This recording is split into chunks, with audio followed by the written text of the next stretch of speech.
우리나라 같은 경우는 단과대학별 커리어 센터가 없어요. 이게 필요한지를 아직 모르시는 것 같고요. 다양한 커리어 패스가 이렇게 있다 하는 거, 세상이 이렇게 넓다 하는 거 보여주고 그걸 보게 되는 경험들 같이 하는 게 중요하다. 자격증에 매달린다는 게 너무 시야가 좁아지니까 그걸 넓혀주는 게 필요한데 단과대학별로 커리어 센터가 있어줘야 원활하게 실시간으로 정보가 전달이 된다.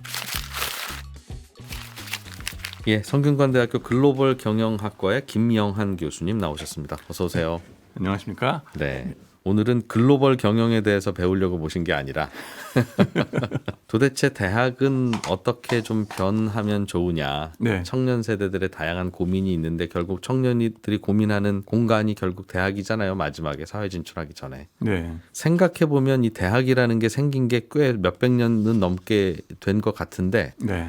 그때 대학이나 지금 대학이나 페인트 색깔만 좀 달라졌지 좀 별로 크게 달라진 것 같지가 않아서 교수님, 교실, 칠판, 학생 끝. 또 그렇게 보이기도 해서 좀 뭔가 바뀔 수 있는 건 없나 하는 이야기를 좀 해보려고 모셨습니다. 예. 교수님께서는 대학에 얼마나 계셨어요? 저는 2009년부터 싱가포르의 난양공대에서 가르쳤었고요. 예. 그다음에 이제 2015년부터 성균관대학에서 가르쳐가지고 한국에서 가르친 건 한 10년 차 가까이. 됐고요. 합치면 한 15년 정도 돼요. 해외 대학과의 비교도 그럼 저절로 되시겠네요. 어느 정도는 좀 하고 있습니다. 우리나라 네. 대학은 뭐가 제일 큰 문제라고 생각하세요? 글쎄요. 미네소타 대학에서 저 이제 MBA도 했었고 브라운 대학교에서 교환학생도 갔었고 이제 학부 때 싱가포르하고도 같이 비교를 해보고 그러면은 투자가 절대로 부족하다. 대학에 대한 투자가 특히 학부생 교육에 대해서 너무 이건 방치 수준이다 거의라고 저는 생각을 합니다. 심지어 제가 얼마 전에는 저기 고등학교에 특강을 잠깐 갔었어요. 근데 고등학교에는 칠판이 최첨단으로 막 돼 있고 막 터치 스크린 같이 막 이렇게 되더라고요. 대학에서는 그런 게 없습니다. 그냥 옛날 칠판의 하얀 분필이에요? 하얀 볼펜까지는 아니고 저희도 첨단 이 강의실이라고 이제 이 스크린에 파워포인트 띄우는 것까지는 되는데 예. 여러 가지 하드웨어적인 측면에서는 이제는 고등학교가 훨씬 더 대학보다 이게 삐까뻔쩍하게 잘 돼 있어서 그 고등학교도 또 공립고등학교거든요. 저희 대학 같은 경우는 안 그래도 투자가 많이 돼 있다는 축에 속하지 않습니까? 예. 그런데도 불구하고 고등학교가 더 시설이 좋은 상황이 지금 돼 있습니다. 전자칠판은 있으면 좋은데 그렇죠. 그거 없다고 배우는데 불편하지는 않잖아요. 불편은 하진 않은데 그거 말고는 다른 건 뭐 있어요? 다른 것도 더 중요한 거가 이제 무슨 경험이라든가 말씀 이제 나중에 나누겠지만은 저희가 그런 것들에 대해서도 새로운 것들을 같이 접할 수 있는 그런 것들에 대한 게 좀 많이 부족합니다. 특별히 투자 중에서도 단과대학별 커리어 센터 학생들이 앞으로 커리어를 밟아나가는 데 있어서 어떤 세계가 있는지 경험을 하게 해주는 그런 투자가 상당히 아쉽다라고 저는 생각을 합니다. 이건 바로 좀 여쭤보죠. 교수님께서는 그러면 우리나라 대학의 문제 네, 그게 뭐라고 생각하십니까? 저는 지금 학부생들에 대한 방치 이것이 가장 큰 문제라고 생각하고 투자 액수가 절대 부족한 것. 그 다음에 행정이라든가 이런 측면에 있어서 좀 예측 불가능성, 대학 정책도 그렇지만은 외부 내부적으로 불가능성 이런 것들이 좀 문제가 있다고 생각합니다. 그럼 예를 좀 들어볼까요? 학부생들이 방치돼 있다는 건 무슨 뜻입니까? 지금 가장 심각한 문제는 제 보기에는 N수 붙어놓고 N수하는 거에 문제라고 생각합니다. 대학 입학할 때 학생들이 대학 입학하면은요, 그렇죠? 들어와가지고 열심히 그 학과 공부를 할 거다라고 예측하시는 분들은 많이 순진한 거라고 저는 생각합니다. 아, 다니면서 재수학원, 삼수학원 입학을 딱 했다 그러면은 처음에 수능 점수 맞춰서 자기의 희망이 뭐건 상관없이 점수 맞춰서 가다 보니까 억지로 울며 겨자 먹기로 들어오는 경우들이 많거든요. 예. 그러지 않은 사람은 사실 뭐 극소수의 밖에 안 될 겁니다. 자기가 원하는 데를 정말 갔다 하는 사람들은 원하는 학과를 갔어도 그 원하는 학과라는 게 뭘 알고 결정한 원하는 학과겠어요. 이거 괜찮을 것 같은데라고 해서 붙으면 그게 이제 원하는 학과인데 그쵸. 뭐 하는 건지는 다 모르고 들어가죠. 결국은. 모르죠. 모르고 저기 수능 점수 맞춰가다 보니까 이렇게 눈치를 이렇게 보게 되고 보니까는 애들이 다들 붙어놓고서 뭐 대치동으로 가서 뭐 반수를 한다. 그러면은 그 분위기에 휩쓸려서 다 같이 또 갈 수밖에 없어요. 다른 데 가고 싶은 대학 학과가 또 있는 분들이에요. 그럼 그 학생들은? 그건 많을 수밖에 없죠. 어차피 학교 레벨을 올린다든가 레벨을 올린다든가 과를 바꾼다든가 의치 한약수 이쪽으로 막 메디컬 간다든가 쪽으로 예, 뭐 안정된 직장이 저쪽에는 보장돼 있단다. 그런 학생들이 대다수예요? 많아요? 대다수라고 제가 말할 수는 없을 거고요. 뭐 10%가 된다, 뭐 몇십 퍼센트가 된다, 막 이렇게 되지 않습니까? 그러면은 걔네들이 과연 딱 한 번만 재수해서 바로 다 100% 성공해가지고 걔네 10%가 나갔을까? 아니면은 수면 밑에 그 빙산의 일각이라 그러죠. 일부가 이렇게 해서 나갔으면은 그 밑에는 그 시도한 애들이 얼마나 많이 있을까는 거는 우리가 좀 예측 뭐랄까 좀 가늠할까요? 좀 이런 1학년, 게 좀 2학년은 그냥 딴 생각하면서 다닌다. 딴 생각할 수밖에 없고요. 사실 싱가포르 같은 경우는 아예 남학생들 같은 경우는 붙으면은 군대를 보내버려요. 군대를 싹 다 가서 군 복무를 마치고 다 돌아옵니다. 1학년 때부터? 1학년 때부터. 딴 생각할 겨를이 딴 생각할 없게. 겨를이 없도록 만드는데 우리나라 같은 경우는 애들이 군대 가기 전에 마음이 붕 뜨잖아요. 남학생들 같은 경우는. 그러니까는 이게 그동안에 한번 기웃기웃 거리게 될 수밖에 없을 또 거고. 다른 친구들이 이것저것 기웃거리고 준비하면 나도 초조해지고 그렇게 해야 되는 되고 거 아닌가 싶어서. 또 우리나라 학생들은 또 효자들입니다. 학부형 분들이 그러니까 엄친아 쟤는 뭘 했다는데 뭐 누구는 뭐 어디 가서 다시 또 반수해서 서울의대 갔단다. 너는 뭐하니? 뭐 이런 식으로 말씀을 하시면은 애들이 거기에 영향을 안 받을 수가 없어요. 근데 그거는요. 네. 그건 학생들의 마음과 생각이 달라져야지. 네. 그게 대학의 잘못은 아니지 않습니까? 대학이 뭘 변해하면 학생들이 그렇게 안 그쵸. 되냐? 뭐 모든 대학, 모든 학과가 네. 가면 나름대로 다 비전이 있고 자기 노력하기 나름이고 그렇게만 하면 네. 굳이 뭐 다른 대학, 다른 학과로 옮길 생각은 안 할 테니 그렇게 바뀐다면 뭐 달라질 수 있겠습니다만. 네. 지금 지금 짚어주셔서 감사합니다만은 학교 대학들마다 정말 노력을 많이 하고 있습니다. 특별 프로그램을 만들어 가지고 글로벌 경영학과 같은 경우도 그런 경우거든요. 그래가지고 좀 더 학생들이 해외 경험을 많이 하도록 이런 걸 많이 프로그램을 만들어서 유도를 하고 뭐 해외 투어를 같이 간다든가 업계 전문가분들을 초대해가지고 특강을 많이 해가지고 아 이런 커리어 패스가 있구나 하는 걸 좀 보고 배우도록 만들려고 애쓰거든요. 예. 그런데 이제 제가 했었을 때 2019년, 20년 그때 생각해 보면은 초기에 아무리 그 훌륭한 그 해외 뭐 대단한 분들을 모셔서 특강을 시켜도 청중 학생들이 많이 안 와요. 저희들이 이제 4년 다 합치면 500명 정도 되거든요. 예. 1, 2, 3, 4학년이. 1, 2, 3, 4학년 합치면은 예. 이제 휴학생 합쳐서 500명 정도 될 텐데 업계 전문가를 모셔가지고 특강을 한다 했을 때 15명 정도 나오면 다행이었어요. 애들이 관심 없다는. 관심이 없다 혹은 딴 데 가서 하고 있다 뭔가를. 특강은 특히 시험에 안 나오니까. 그죠. 시험에도 안 나오고. 취업 준비하거나 무슨 시험 준비해야지. 무슨 그죠. 특강 따위를 듣고 있냐. 네. 이미 성공한 분들의 이야기를 왜 들어. 네. 근데 사실 특강을 들어서 좋은 거는 뭐냐 하면은 커리어 패스를 직접 좀 눈에 보이니까 이 손에 잡히는 경제처럼 눈에 보이는 커리어 이게 좀 바로바로 저런 그 길이 있구나 하는 걸 배우는 게 중요하고요. 그 다음에는 특강사분한테 직접 인사를 하면서 자기 비즈니스 예절을 또 배우게 돼요. 몸에 익히게 되고 또 명함 같은 걸 또 받아가지고 나중에 한 6개월에 한 번씩 인사드리고 그때 오셔서 이제 좋은 말씀해 주셔서 감사합니다. 그러면은 그 특강사 해주신 분도 보람이 있잖아요. 네. 자기가 사회적으로 성공한 것만 중요한 게 아니라 이렇게 소셜 임팩트를 남긴다는 것도 보람을 느끼시니까는 그래 귀여운 뭐 그 또 훌륭한 젊은이들이구만. 그러면서 또 다시 한번 서로 인사하게 되고 네. 그러면 혹시라도 뭐 누구 뽑을 일이 있거나 뭐 일 시킬 거 있으면은 자네 뭐 하나 하고 한번 할수 물어보실 있을 수 텐데. 있을 거고.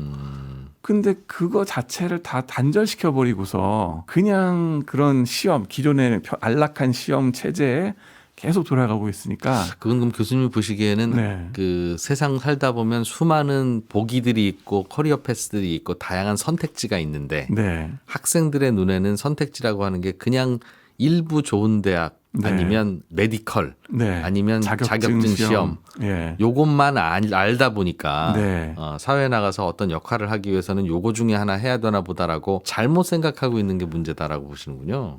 정확히 그렇습니다. 그게 이제 행동 경제에서 말하는 이 ambiguity aversion 내지는 모호성 회피라고 하는 개념이 거기에 적용된다고 생각합니다. 그게 뭐예요? 뭐냐면은 사람들은 좀 확실한 걸 좋아한다는 얘기인데요. 실험을 한번 이렇게 제가 좀 준비를 해봤어요. 종이컵 2개를 준비했어요. 예. 이 양쪽 컵에 사탕이 10개씩 들어있습니다. 예. 컵 10개라는 색깔은 건- 일부러 다르게 하신 거예요? 예, 색깔은 일부러 주황색 하나, 다르겠습니다. 초록색 하나. 예. 네. 초록색 왜 초록색이냐? 그냥 상징 색깔이 초록색이라서 그렇다고 보시면 됩니다. 근데 다 10개가 들어있어요, 사탕이. 근데 이쪽에는요, 사탕 10개가 핑크 사탕 하나, 둘, 셋, 넷, 5개가 있고요. 예. 그다음에 하얀색 사탕 5개를 5개. 집어넣습니다. 예. 합이 10개입니다. 예. 이쪽에는 초록색 컵에는 합이 10개란 것만 말씀드릴게요. 네. 근데 하얀색과 핑크색의 비율은 비밀입니다. 네. 요 두 컵을 둘 중에 하나를 택하셔서 음흠. 핑크색을 잡아내시면은 음. $100를 드린다고 칩시다. 하얀색이 나왔다? 꽝입니다. 그럼 너는 어떤 자, 컵에서 그러면은 고를 거냐? 어떤 컵을 고르실래요? 한쪽 컵에는 하얀색과 분홍색이 분홍색. 반반씩 들어있다는 걸 알고 반반, 한쪽 컵은 전부 하얀색인지 전부 분홍색인지 뭐 알 수 없는데 반반인지 10%인지 둘 중에 모릅니다. 하나만 선택해서 네. 하얀색 뽑으면 먹는 게임 하려면 그렇죠. 반반임을 알고 있는 주황색 컵 고를래? 아니면 미지의 초록색을 고를래? 그렇죠. 대부분의 사람들은 주황색을 고른다. 주황색을 고릅니다. 재밌는 건 뭐냐면은 그 다음에는 또 물어봐요. 이번에는 분홍색 대신에 하얀색으로 해서 대박. 다시 분홍색이 나오면은 꽝. 음흠. 이런 식으로 바꿔버렸어요. 이번에는 분홍색 골라라. 아무것도 안 바꿨습니다. 다 어느 걸로 하실래요? 딱 물어봅니다. 그러면은 대부분의 분들은 또 다시 이쪽 확실하게 아는 쪽 당연하겠죠. 이거를 고릅니다. 흰색이든 분홍색이든 반반 섞여 있는 걸 아는 컵을 고른다. 예, 이게 논리적으로 비합리적인 이유가 뭐냐면은 아까 하얀색으로 얘기했을 때 이걸 고르셨으면은 반반씩 섞여 있는 걸 골랐으면 그 반대로 뒤집었으면은 초록색을 이걸 골랐어야 고르셔야 되는데. 되는데 이걸 안 고르고 여전히 이쪽을 고른다는 얘기예요.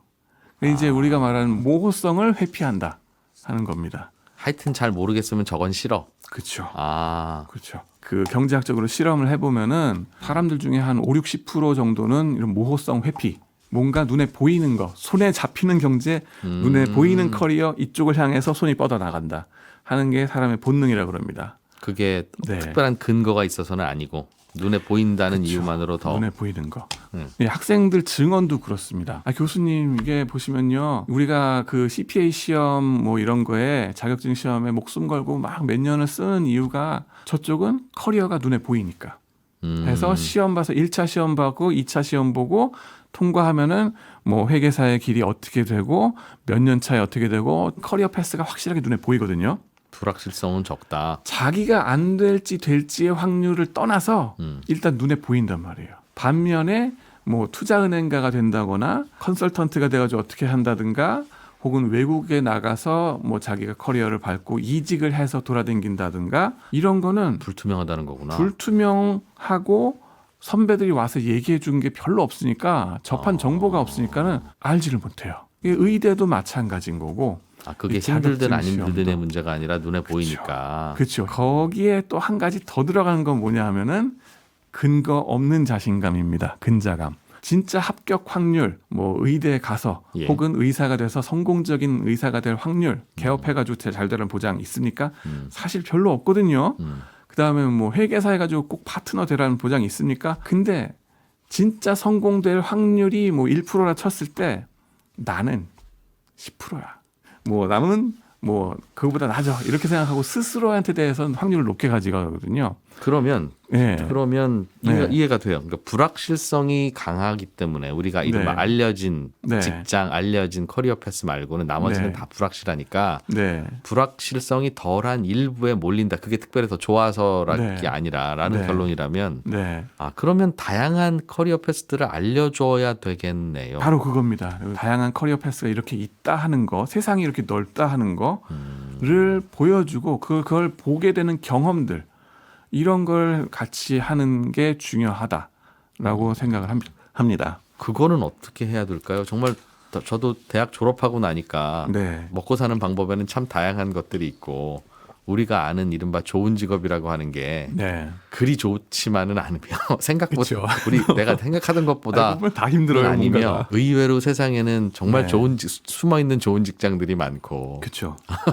뜻밖의 이런 거가 있었어 이런 게 있는데. 그런 것 나중에는 알게 되던데 그쵸. 그걸 어떻게 알려주죠? 경험 그렇죠. 그래서 이제 그 자격증에 매달린다는 게 말하자면 어떤 터널 비전처럼 너무 시야가 좁아지니까 그걸 넓혀주는 게 필요한데 그 역할이 말하자면 커리어 센터 같은 거를 좀 해주면은 확실히 좀 나아지지 않겠나 하는 겁니다. 그러려면 네. 알겠어요. 그거를 그럼 그 교수님들이 해야 네. 되잖아요. 그죠? 결국 학교는 학생 아니면 교수님들인데 네. 대학교 교직원들이 일부 있긴 있습니다만 네. 그럼 교수님들이 그 채용될 때 네. 다양한 커리어 패스들에 대해서 학생들에게 알려주고 연결해주고 할 수 있는 분들을 교수님으로 뽑아야지 네. 연구 성과 좋은 논문 쓴 분들을 교수님으로 뽑기 위해서 경쟁을 하고 그런 식으로 채우면 그분들이 사회를 뭘 알아요? 뭐 일반화해서 말씀드릴 수는 없고 예. 물론 연구 성과가 좋으시면서도 이제 사회 경험도 많고 네트워크 좋으신 분들도 또 계세요. 그렇지만은 미국이라든가 싱가포르에서 하는 체제를 보면은 그걸 위해서 티칭 패컬티를 아예 두세요. 그래가지고 예를 들면은 뭐 골드만삭스에서 30년 동안 그 일을 하셨던 분 그런 분들은 네트워크가 엄청날 거 아니에요. 업계에서. 네. 예. 그런 분들을 모셔요. 교수님으로. 그 교수님으로 모셔서 산학협동 교수 같은 식으로 우리가 모시는 거죠. 그분은 와서 하는 일이 뭡니까? 그렇죠. 그럼 그분들을 모셔서 이제 업계 분들 특강 어레인지 같은 거 해주고 아하. 이런 경우도 있더라고요. 인디아나 대학교 켈리 비즈니스 스쿨 얘기를 들어보니까 학생들이 월스트리트에 가서 선배들 만나고 싶을 거 아니에요.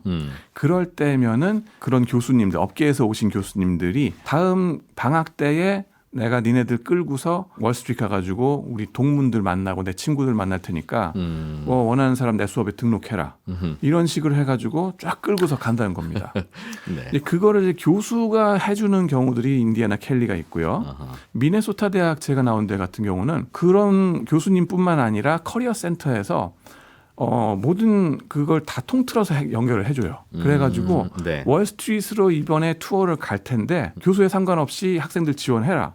대학 그리고 자체에서 대학 자체에서. 그런 프로그램들을 자꾸 만들어서 그렇죠. 그리고 교수님도 한 분이 아니라 몇 분이 같이 거기에 몸담아가지고 같이 가서 졸업생들을 끌어들여가지고 연결시켜주고 그거는 지금 대학교에서도 할 수 있겠네요. 할 수 있죠. 그러니까는 그런 것들 활동이 필요하다는 겁니다. 그렇게 해서 뭐 실리콘밸리에 가서도 실리콘밸리에 있는 우리 미네소타 뭐 그 동문들 만나게 해주고 뭐 그러면은 학생들 입장에서는 아니 뭐 하버드만 최고인 줄 알았더니 아니 미네소타도 최고네라는 그 프라이드가 막 생기는 거예요. 사실 이 프라이드 팩터가 정말 중요합니다. 그래가지고 학생들이 N수를 하는 이유가 자기 학교에 대한 자긍심이 좀 부족해서 그렇거든요. 여기서 시간 보내면 나는 큰일 날 거야라는 그렇죠. 두려움. 자꾸 겁이 나는 거예요. 우리 학교가 뭐 별걸까라는 그 조바심.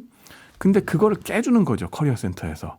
그렇게 해서 니네 동문들 이렇게 훌륭한 사람 많어. 그걸 다 발굴해주고서 이 서로 만나게 해주고 그게 뭐 부정적으로 뭐 부정부패를 같이 읽거라 뭐 이런 뜻이 아니라 학생들이 더 자부심을 가지고 애교심을 가지고 충성을 다해서 또 열심히 졸업생 중에 잘 자리 잡은 분들을 자꾸 연결시켜 주는 건 그렇죠. 필요하다. 그렇게 해주고 그럼 졸업생 분들은 또 우리 또 스마트한 후배들이 이렇게 또 나오고 있구나. 그러면서 학교에 대해서 감사합니다. 이런 마음도 들고 후배들 뽑아서 같이 좋은 회사를 만들어 나가든가 또 나중에 돌아와서 동문들 기부하는 데에도 내가 말이지 우리 후배를 만나보니까 요즘 이렇게 똑똑한 놈들 나오더라. 그러면서 자기 친구들 모아가지고 또 다시 또 기부를 하게끔 선순환이 나오게끔 이렇게 되지 않겠습니까? 그죠? 그 졸업생 선배님이 네. 너무 솔직한 분이라 예. 사실 뭐 내가 이 대학 나와서 잘 성공하긴 했는데 대학대 배운 건 하나도 없고 네. 뭐 그렇게 나를 키운 건 파라리 바람이었어. 뭐 이러면서 하시는 분들도 있을 수 있어요. 알겠습니다. 필요하겠네요. 뭐 하지만 교수님 그러면 네. 그러면 대학의 기능과 대학이 하는 일 그리고 네. 그러기 위한 대학의 구성원들 네. 혹은 또 대학의 목표 네. 뭐 조금씩 다 조정이 돼야 될 것 같은데 그런데 지금 뭐, 대학의 교수님들은 네. 그런 기준으로 뽑히신 분들이 아니잖아요. 그리고 그렇죠. 대학에 대한 평가가 네. 정부 지원금을 얼마나 많이 받느냐에 따라서 꽤 영향을 받는 구조로 되어 있으니 네. 정부가 대학이 그런 방향으로 가도록 유도하고 싶으면 네. 정부가 지원금 주는 인센티브의 방향을 네. 뭐 예를 들면 커리어 패스를 잘 제시해 주는 대학이라든가 네. 현업에서 뭐 일하시던 분들의 교수 채용을 뭐 어느 정도 한다든가 네. 뭐 그런 걸로 해야 되는데 네. 교수 1인당 논문 발표 숫자 뭐 이런 걸로 하니 네. 그것도 숫자로 하니 3년, 4년, 5년씩 걸리는 연구는 안 할 거고 네. 1년에 몇 개씩 쓸 수 있는 간단한 연구들이나 그냥 대학원생 시켜서 몇 개 만들어서 올려놓고 그러면서 그냥 계속 유지하는 이런 식으로 하니 뭐가 되겠느냐 하는 정확하신 생각. 지적이고요. 마치 대학에 속 있는 시원하게 사람 같죠. 긁어주셔서 감사합니다. 저 같은 경우도 뭐 3년, 5년, 10년 지금까지도 걸리는 연구들이 있거든요. 예. 그런 거에 대한 지원 자체가 아쉽습니다. 이게 그럴 수밖에 없는 구조기도 하고요. 사회 구조가 이게 대학들마다 영세하니까 이게 등록금이 지금 반값 등록금으로 16년 가지 않습니까? 개치원보다도 등록금이 싸답니다. 개유치원보다도. 그런 상황에서 이제 등록금 의존도도 높고 그러면은 교육부 공무원들은 정말 좋아요. 이거보다 교육부 공무원들이 좋을 수가 없어요, 사실은. 누군가의 멱살을 쥐고 있으니까. 이런 구조다 보니까 의존을 할 수밖에 없으니까 이제 교육부에서 어떻게 지시를 내리느냐에 따라서 확 달라지고 그 다음에는 교육부에서 연구 중심으로 뭘 해라라고 말씀을 하시고 그 다음에는 교육 중심으로 할래만 해라라고 또 말씀은 여지는 주실 거예요. 예. 그렇지만 그렇게 말씀하셔도 모든 대학들이 곧 죽어도 우리는 연구 중심 대학이다라고 얘기를 할 거예요. 왜냐하면은 우리의 자존심이 있지. 곧 죽어도 하버드는 우리가 이긴다. 막 이런 그건 또 있어가지고 연구를 하겠다고 해야지만 우리가 탑스쿨인 것처럼 생각을 할 수밖에 없거든요. 그리고 교수님 입장에서는 연구 중심 대학 하는 게 편하지 않나요? 제 입장에서는 그렇긴 하죠. 그래야 그냥 거기서 내 받은 연구만- 연구 성과로 다른 대학으로도 이직도 하지. 그렇죠. 교육 그게 중심으로 갔다가 이분은 강의 잘해라고 한다고 해서 다른 대학에서 뽑아갈 리가 없잖아요. 그렇죠. 그러다 보면은 지금 영세한 상황에서 학부생들이 방치가 되더라고요. 그리고 랭킹이 높은 대학이건 낮은 대학이건 상관없이 특히나 높은 대학은 높은 대학대로 이유가 다 있어서 계속 의대 향한 N수가 계속 벌어지거든요. 그렇기 때문에 이게 학부생들부터 무너지는 상황이 되니까 이걸 방지하기 위해서도 뭔가 커리어 센터에서 이걸 셋업이 돼줘야 됩니다. 그렇게 해서 교수님들 연구하실 분들 연구해라 해놓고 학부생들 커리어는 우리 쪽에서 담당할게 하고서 이게 힘차게 나가는 게 필요합니다. 그럼 교수님들 네. 연구는 왜 대학에서 지원해서 해드려야 됩니까? 학생들 등록금으로. 학문의 수준이라는 건 그 나라의 경쟁력이니까 이노베이션이 나오게 되고 당연히 그런 연구하는 분들은 네. 있어야 되는데 네. 그게 국가적으로 필요하면 국가가 예산 지원을 해야지. 네. 왜 그 대학을 선택한 학생들이 그분들한테 직접 배우지도 않는데 네. 그 학생들이 낸 등록금으로 그분들의 단절된 연구를 지원하느냐는 질문이죠. 말씀드리기가 조심스럽기는 한데 국가에서 지원을 해주거나 기부금을 통해서 장기적인 투자가 이루어져야 되는 거긴 하죠. 그건 맞는 말씀이고요. 학생들 같은 경우는 자기가 낸 등록금에 대해서는 자기 커리어를 빌드업하는 데 도움이 되고 그런 게 중요하지 않냐. 그게 대부분 그쪽으로 가야 된다는 지적도 동의를 합니다. 다만 워낙 열악한 상황이다 보니까 대학들마다 그럴 수밖에 없다 하는 거고요. 오리지널 리서치가 이렇게 뚝 뜨게 되니까 또 좋은 점도 또 있더라고요. 오리지널 리서치가 뜬다는 게 무슨 뜻이에요? 자기들만의 교수님들만의 특유한 정말 유니크한 그런 리서치들이 생기게 되거든요. 정말 리서치 진심으로 이렇게 하시는 경우들이 예. 그러다 보면은 다른 외국 대학에서 없는 우리만의 리서치를 가지고서 컨텐츠를 만들어서 가르치는 게 또 아주 좋습니다. 외국에서도 관심을 두게 되고 그 연구에 대해서 그런 걸 갖고서 학생들도 우리 학교에서도 이렇게 특이한 것도 하는구나 하는 걸 보고서 자부심을 가질 수도 있고 장기적인 그런 연구 성과들도 나중에 교육에 영향은 긍정적으로 미치지만은 학생들이 100명이 모여 있으면 네. 그중에 그 학과 교수님이 될 확률은 어느 학교나 1%인데 나머지 99%는 다른 커리어 패스를 당연히 선택할 텐데 네. 그 99%에 대한 선택지는 못 주는 분들이 네. 교수님으로 다 와 계시니 당연히 1% 학생들에게만 인센티브가 생기고 네. 나머지 99는 당연히 딴짓하겠죠. 글쎄요, 그건 좀 조심스럽습니다. 말씀드리기가. 뭐 헤지펀드 퀀트 대회 이런 것들 이제 하다 보면은 저희 분야의 특성인지는 몰라도 교수님들 연구하는 이 아카데믹 리서치가 헤지펀드에서도 트레이딩 아이디어로 쓰이잖아요. 네. 그렇기 때문에 저희 학부생들이 여러 가지 저를 도와줌으로 인해서 제 연구도 도움이 되고 자기네들이 그런 컴피티션에서 또 상도 받게 되고 그 비율이 생각보다는 훨씬 높더라고요. 이제 미국의 헤지펀드 대회에 나가가지고 수상하고서는 바로 홍콩 헤지펀드로 가는 경우들도 생기고 예. 그런 게 이제 긍정적으로 연구랑 같이 가는 경우들도 있기는 합니다. 완전 극소수는 아닙니다. 알겠어요. 교수님 어떤 문제를 의식을 갖고 계신지는 알겠고 네. 뭐 필요하다는 동의도 되는데 네. 제가 왜 교수님들은 그렇게 학문적 네. 성과로만 뽑고 네. 학생들에게는 취업 열심히 하라고 하다 보니 당연히 미스매치 아닙니까? 취업을 잘하려면 취업 잘 시키는데 도움 주는 분들을 교수님을 뽑아야죠. 라고 투정은 부렸습니다만 근데 다른 외국 대학도 아마 비슷하게 교수님들 뽑을 거예요. 교수님 뽑을 때 네. 그렇게 뽑죠. 학문적 네. 성과로 뽑겠죠. 그렇게 뽑은 교수님들이 잔뜩 역시 마찬가지로 있는 다른 외국 대학은 그럼 학생들의 커리어 패스를 좀 더 명확하게 해주고 구체화시키기 위해서 네. 그래도 우리나라 대학보다는 뭘 잘하는 게 많아요? 네. 싱가포르 NTU 제가 이제 일했던 그쪽을 좀 말씀을 드려볼게요. 일단 예산 규모에서 차이가 난다는 것부터 말씀드릴게요. 인원수는 비슷하거든요. 성대하고. 교수님들 인원수가? 교수님들이나 구성원들 학생들이? 인원수가. 예. 성대 같은 경우는 1년 예산이 제가 알기로 하면 1조 한 4천억 원, 3천억 원 정도 되는 걸로 알고 있습니다. 싱가포르 NTU는 한 4조 원 정도? 5 빌리언 싱가포르 달러라고 나옵니다. 벌써 한 3배 정도 차이가 납니다. 미네소타 대학 같은 경우는 5 빌리언 달러스 이렇게 나오거든요. 한 3배, 4배씩 차이가 나요. 예. NTU 같은 경우에는 커리어 센터가 경영대학을 위해서 하나가 독립적으로 있고요. 단과 대학별로 공대면 공대, 인문대면 인문대, 커리어 센터가 따로 있습니다. 그럼 학생들의 학문적인 고민이 아니라 커리어 패스 관리와 그쵸. 컨설팅을 위한 별도의 조직이 있다. 맞습니다. 그러니까 교수님들한테 이거 맡기는 게 아니라 그런 담당자를 별도로 전담하는 뽑는다는 인원들이 거죠. 있습니다. 그렇게 해서 거기에 풀타임으로 일하시는 분들이 2-3분씩 있고 파타임으로 일하시는 분들 합치면 10명 정도가 경영대학에만 있고요. 다른 단과대학에도 그런 식으로 이제 퍼져 있다라고 보시면 돼요. 그렇게 해서 수시로 취업 정보가 막 뛰어나오잖아요. 그러면 그 수시로 나오는 정보들을 그때그때 애들한테 다 골고루 퍼뜨려 줍니다. 그러니까 형평성 있게 다 접하게 되는 거고 애들이.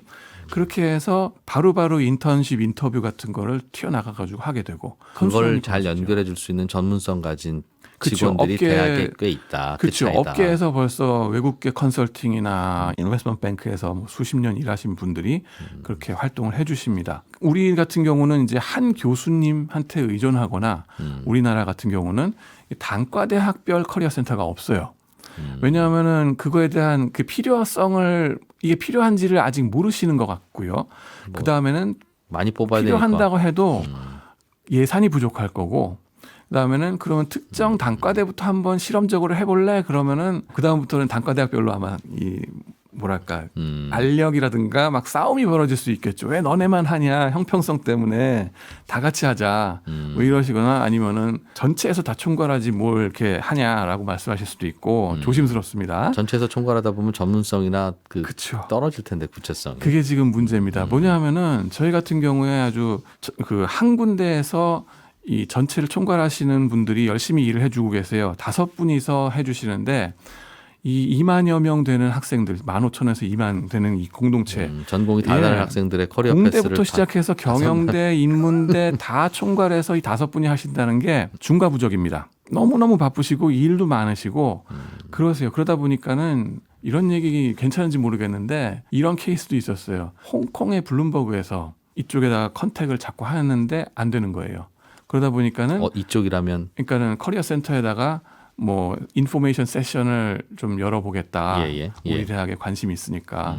근데 이 커리어 센터 측에서 우리 학생들은 국내 대기업에 관심이 많지 외국 기업에는 관심이 없다는 식으로 튕겨내버렸어요. 예. 그러고 나니까는 블룸버그 측에서 그럴 리가 있냐. 지금 홍콩 블룸버그에 있는 성대 출신이 몇 명인데 그러면서 저한테 연락을 한 거예요. 개인적으로 또. 예. 그래가지고 세션을 저희가 다른 행정 선생님들한테 부탁을 해가지고 열게 됐어요. 안타깝죠. 근데 왜 그러셨습니까? 보니까는 숫자가 중과부적이니까 이걸 감당할 그 시간이 없는 거예요. 홍콩 블룸버그랑 통화하고 하려면 그러니까 이게 시간 많이 걸릴 것 같으니 시간도 이게 다른 수십 개, 수백 개 그 국내 기업들 케어하는 것도 힘든데 그 홍콩 거까지 해가지고 뭐 되겠냐 이런 게 나올 수밖에 없고 바쁘다 보니까 네.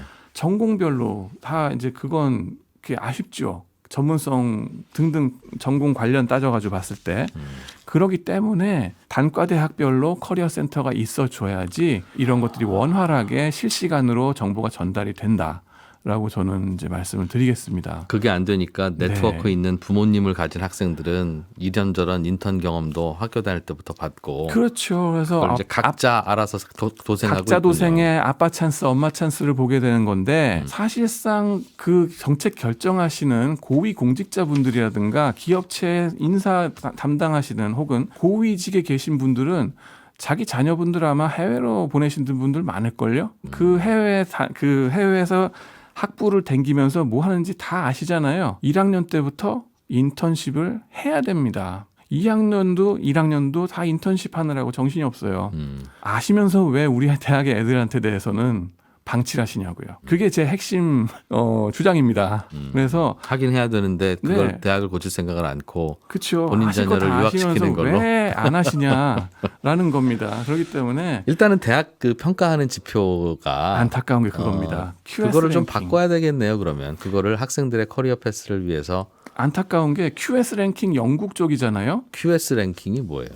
이제 영국의 QS 랭킹 기관이 있고요. 대학 랭킹 1등부터 막 쭉 매기는 그 시스템 예. 회사죠. QS 혹은 THE 랭킹이라고도 있습니다. 대학 랭킹이 대학 랭킹 시스템. 예. 그걸 해서 언론들에서 그걸 자주 인용을 하죠. 네. 무슨 대학이 QS 랭킹 금년에 몇 위에 든다. 이거 갖고서 이제 다 선전을 하고 네네. 다들 자기의 자부심을 가지려고 들죠. 그 랭킹 시스템 체계에서 봤을 때에 이런 커리어 센터가 얼만큼 중요하냐 하는 거는 거기에 지표에 들어가 있지가 않은 것 같아요. 오직 논문 개수 혹은 뭐 졸업생 평판도 이런 정도에서 그치거든요. 그 이유 중에 하나는 미국 대학 같은 경우는 이미 커리어 센터 같은 거 당연한 거 아니야? 그건- 기본적으로 들어가는 그건 거고 다 있는 거니까 굳이 그 다음에 안 한다. 뭐 하자는 거지. 제 의견은 그 QS 랭킹 만드는 그쪽에서야 알아서 할 일이고 그거야. 그죠. 외국의 민간 단체일 테니까 우리나라 교육부가 예산 배분하는 기준을 할 때 맞습니다. 그 교육부 교수님들 자체적으로 하실 논문 때. 개수로 따지지 말고 네네 맞습니다. 말씀하셨던 이 부족하다는 그 부분을 좀 보완해서 운영을 하면 네. 대학에서도 그런 인센티브도 생기고 네. 대학 안에서도 이렇게 하자는 목소리에 힘이 실릴 텐데. 저도 그건 동의합니다. 다만 이제 교육부에서 객관성을 확보하기 위해서 외국의 QS 뭐 이런 식으로 나오지 않겠나 하는 의심이 좀 들고요. 그 그렇기 평가하기가 때문에. 모호하니까. 네. 그다음에는 국제화 지수 해가지고 단순 그걸 했었는데 예를 들면 그런 거예요. 외국인은 유학생 비율 높은 건 좋아요. 그러면은 식당에 학생 식당의 메뉴를 영어로 제공하느냐? 그거는 QS 랭킹 그런 거에는 아마 들어가지도 않았었을 거예요. 왜냐하면 당연한 거 아닌가. 그 외국 학생들 같으면 영어로 이거 해주는 거 그런 거에 대한 지표가 없으니까 그게 좀 소홀했던 것들도 있고요. 아마 성대에서 학생들 취업과 네. 관련한 보직을 좀 맡으신 적이 있나 봐요. 제가 얘기 좀 듣다 보니 네. 보통 교수님들은 이런 디테일까지 고민 안 하시는데 본인이 하신 적이 좀 있죠? 글쎄요. 이제 학과장 글로벌 경영 학과장 하다 보니까는 이제 그런 걸 과정을 쭉 보게 되니까 이제 관심을 많이 뒀었습니다. 알겠습니다. 네. 근데 이런 방향으로 대학이 바뀌어야 한다는 것에 네. 대해서 많은 분들은 동의를 하나 아마 네. 대학 내부에서는 네. 대학은 학문을 하는 곳이고 네.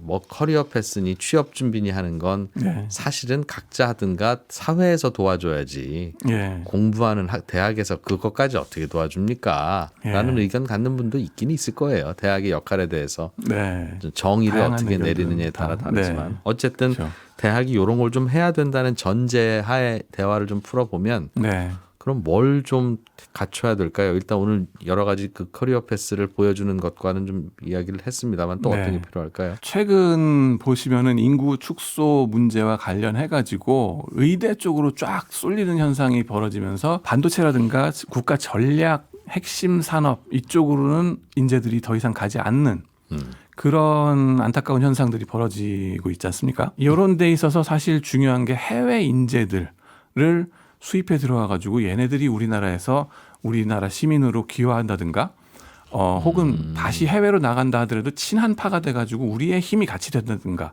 우리를 끌어들여야 되거든요. 예. 그런 데 있어서도 사실은 커리어 센터가 좀 역할을 해줄 수가 있습니다. 외국인 학생들을 외국인 적극적으로 학생들까지도. 받아서. 왜냐하면 싱가포르 같은 경우도 외국인 학생들도 도와주는 커리어 센터 역할을 좀 하는 게 좀 있는 걸로 제가 봤거든요. 예, 예. 근데 그런 것처럼 다양한 우리 학생들을 국적에 상관없이 커리어에 대해서 코칭을 해줄 수 있는 그런 게 또 필요합니다. 예를 들면은 중국 학생이 있다. 졸업생들 중에서 그 중국 학생들 중에 어디에 나가서 있는지, 뭐 상하이에서 일하고 있다. 서로 연락해도 할 수 있도록 연락처를 준다든가, 예. 아니면 우리나라에서 일하고 있는 다른 분들하고 또 연결시켜 준다든가, 카자흐스탄이든 베트남이든 이런 데서 오는 친구들을 또 연결시켜 주는 거. 그러니까 그런 쪽에서 학생들을 발굴 학생들 모집해서 발굴하고 동문들도 다 연결시켜주고 이런 다양한 채널이 돼주는 게 필요합니다. 최근에 보면은 사실 베트남이라든가 카자흐스탄 유학생들이 성과가 엄청 좋은 게 지금 보입니다. 저희 학교 같은 경우도 카자흐스탄 유학생이 뭐 맥킨지에서 일을 하다가 그리고 한 4년쯤 일하더니만은 하버드, 뭐 MIT, 스탠포드 MBA 다 붙고서 스탠포드로 MBA를 가더라고요. 학부모를 한국에서 학부를 성대 글로벌 경영학과 나오고 나서 가더라고요. 그런 친구들 국적을 불문하고 서로 연결시켜주고 또 커리어 페어 같은 거 만들어주고 학부 입학생부터 해외에서 좀 찾는 노력이 그렇죠. 필요할 것이다. 그래서 이제 우수한 학부생들 많이 오니까, 그러니까 외부에서도 이제 오니까 그런 자원들을 또 활용하고 될 수 있으면 또 우리나라에 또 귀화시키도록 해주는 것도 그것도 그 과정인 가운데서 또 중요한 역할을 할 수 있지 않을까. 대학이 하면 좋을 네. 만한 일이다 그런 일들이. 예, 그런 것들도 우리가 좀 더 적극적으로 생각할 필요가 있지 않나. 네. 대학이 할 일이 많네요. 뭐 그렇게 생각할 수 있습니다. 저도 또 또. 다양한 분들이 필요하네요. 네. 특별히 또 하고 싶은 말씀 하나 더는 예, 25살이면 전두엽이 완성된다고 합니다, 사람이. 예. 그러면서 전두엽이 완성된 이후에는 머리가 굳는다는 거죠. 그래서 사회적 규범을 벗어나서는 하면 안 돼 하는 게 강해진다 그럽니다. 스티브 잡스나 빌 게이츠나 자기네 회사를 창업하고 뭔가 혁신적인 걸 시작한 거가 21살이거든요. 20살. 예. 전두엽이 완성되기 전이래요. 그렇기 때문에 학생들이 N수의 시간을 보내는 거 어쩔 수 없는 현상인 건 사실인데 25 되기 전에는 그걸 빨리 멈추고 새로운 세상이 있다는 거를 널리 보여주는 게 필요하다. 전두엽이 굳기 전에. 교수님, 그런 네. 부분에 있어서 네. 다양한 관심과 경험을 쌓아서 자기의 이제 커리어를 결정하는 거 중요한데 네. 대학교 1학년 무렵에 아는 게 별로 없는 상황에서 나는 네. 화장품 파는 게 즐거워라고 해서 인생의 경로를 의대나 자격증이 아닌 화장품 판매로 결정했다가 그게 나쁘다는 얘기가 아닌데 이거는 경력이 쌓일수록 노하우가 더 생기는 게 아니라 네. 그냥 25살까지 하는 게 최선인 직업들이 많잖아요. 그거는 예를 들면 사과를 파는 일은 60세가 파는 거나 30세가 파는 거나 별 차이 없으니 처음에는 그게 재밌을 수도 있고 비전이 있을 수도 있으나 네. 이거를 평생 직업으로 하는 건 그닥 점점 더 보람이 있는 일은 아니야.